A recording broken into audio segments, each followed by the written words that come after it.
Na Tamswijk was het de bedoeling om naar het zuiden te trekken via Villach richting Slovenië, over verschillende zware kools door de Julische Alpen. Maar na het échec op de Tauernpass, waar we niet vooruit kwamen, hebben we besloten die hele loop eruit te gooien en vanaf Tamswijk de Moertaalroute te volgen.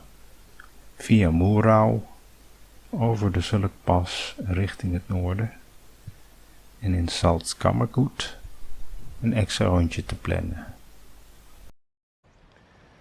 Dit is de waldcamping in Tamswijk. Het is een beetje mistig en koud. Het was afgelopen nacht 4 graden. Toen was het nog onbewolkt. Nu is de mist komen opzetten. Het is een kleine rustige camping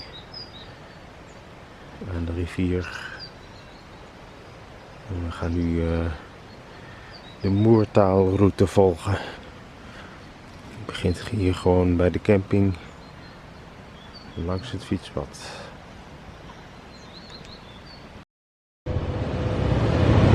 Dit is Tamswijk.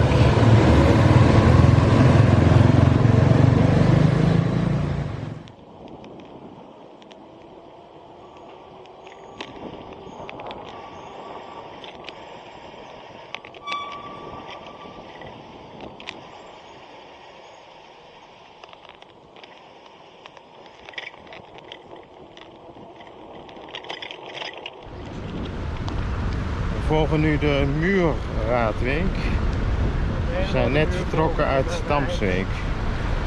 Dit is de Moer.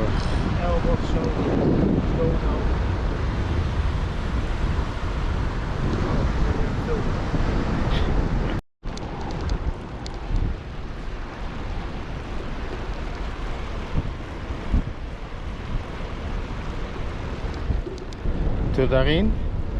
Hier omhoog. Als je hier omhoog moet, heb ik een probleem. Ik denk dat we het bruggetje over moeten.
Ik ben nog 5 keer van de fiets genieten.